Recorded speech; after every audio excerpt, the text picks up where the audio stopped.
Hey there, the Half-Life 2 workshop just released. To celebrate that, we'll now be taking a look at 15 great Half-Life 2 gameplay mods that you can install with one easy click from the workshop.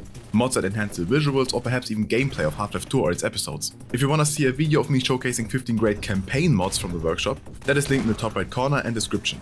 Otherwise, let's get right into it. Subscribe! Quick disclaimer, I won't be including fixes in this list. I do appreciate those mods, but I don't think it makes for an interesting video. I will only focus on actual changes to assets or gameplay of any kind. Entropy 02 animations with Junies and fewest models plus mod particles. This is obviously the combined work of a lot of people, so here's the credits on screen. What I can definitely tell you is that the results are really great. The animations combined with the mapper models and the particles are insanely good. You can see some of it playing in the background here and for the rest of the video. I think that if you want to go with any weapon replacement mod that keeps it somewhat vanilla, this is the one. If you only like specific aspects here, parts of this mod can be found in the workshop as well, say only the particles or only the models etc.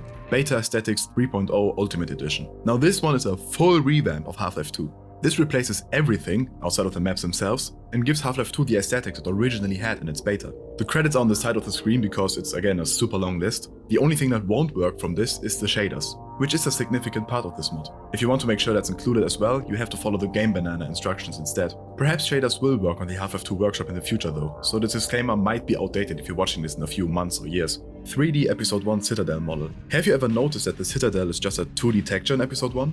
Well, not anymore. This mod by Fellow Demo replaces the Citadel in Episode 1 with a complete 3D model. While this isn't a huge change, it's still somewhat significant given that you see it throughout the entire game. So this is basically just a must-have for any Episode 1 playthrough. Episode 2 Citadel Destruction Restored. Speaking of the Citadel, if any of you have watched my channel for long enough, you may be aware of the cut Citadel Destruction sequence for the ending of Episode 1, or rather the beginning of Episode 2. Episode 2 was originally gonna start with an intro, aka Chapter 0, showing the Citadel getting torn apart in way greater detail than what we saw it in Episode 1. This intro was eventually cut, due to engine limitations. The fights have been laying there in Episode 2 ever since. This mod restores the scene, and you finally get to see the Citadel getting blasted apart in great detail.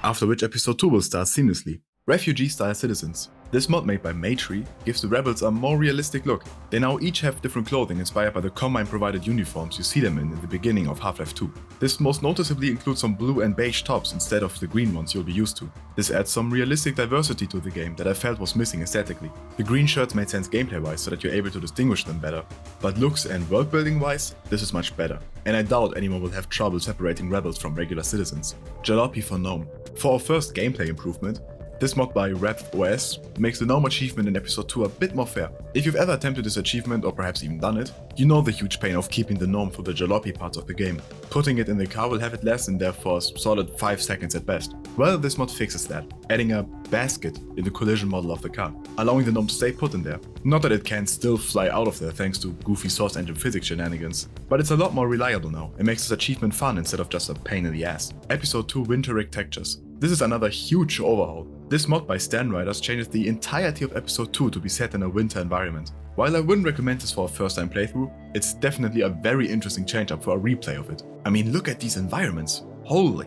Keep in mind though, this is only meant to be used for Episode 2. Make sure to uninstall it again before playing anything else as it can cause conflicts. Kessed's Bodycam like Ragdolls. If any of you are fans of Gmod realism mods or similar, you will love this mod. Kessed's Bodycam like Ragdolls make it so that instead of just ragdolling, the enemies you kill do some realistic movements before fully falling over, and even move a bit after having fallen over. This is very similar to what you can find in GTA, especially GTA 4. Makes shooting the enemies a bit more immersive, though perhaps not recommended for actual war veterans or similar. It adds a bit more humanity to the Combine that makes it somewhat gruesome. I also gotta warn ya, this mod will cause some errors with pre-spawned dead bodies in water. Ragdolls that are supposed to just lay there in the water will look like fish out of water, ironically. Corpses last forever. This mod by Vitamin Celsius does something that can easily be done using console commands, but will save you the effort of entering those commands. Using this, you can have an infinite amount of dead bodies laying around instead of just the usual 8 or so. This is especially noticeable in defense sections like Nova Prospect or the Victory Mines of Episode 2. I wouldn't recommend installing this if you have a potato PC, but if your PC was made after like 2012 or so, you should be fine using this. I want to warn that using this might cause crashes after the Victory Mines, due to the game trying to lock every single dead body position on the level transition. The mod apparently sets the limit to 200, so it may work. The infinite corpses part of this mod does not work together with Kessed's Bodycam like Ragdolls as of now. Also to note is that it increases the number of possible decals, allowing for more bloody and bullet impact-y environments, which will work with Kessed's Bodycam Ragdoll mod. Condensed Hud.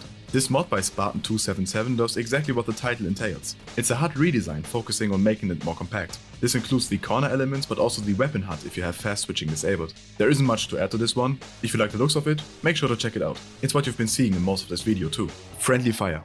Do you miss the days of Impulse 101ing through Half-Life 1's intro, killing every scientist and security guard? Did a specific rebel ever annoy you or block your path in Half-Life 2? Well, Friendly Fire by HDS46 has got you covered. This simple script add-on will allow you to kill every friendly NPC, also including story characters or the G-Man. It could potentially also make for a more hardcore playthrough, where you have to watch your shot to make sure you don't kill any allies. So this mod has a lot of use cases.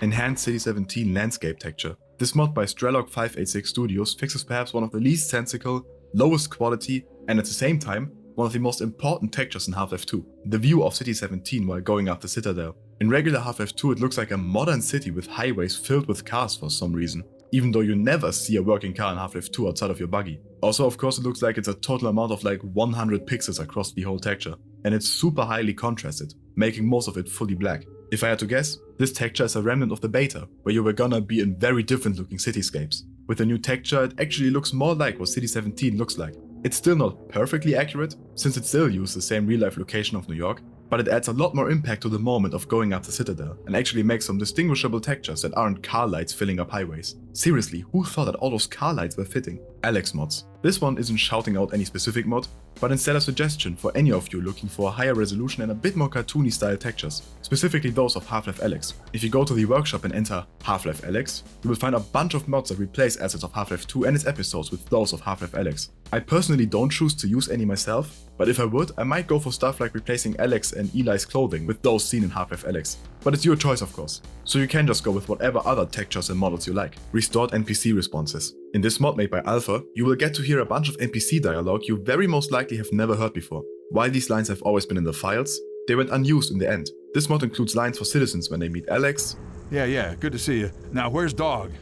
He'll be here later. Citizens when they fight different types of enemies. Roller mines! Don't let him near you! Don't let that thing get a hold of your head! Yikes! And when they meet Bodycams. I don't know how you think survived as long as you have. Assume nothing.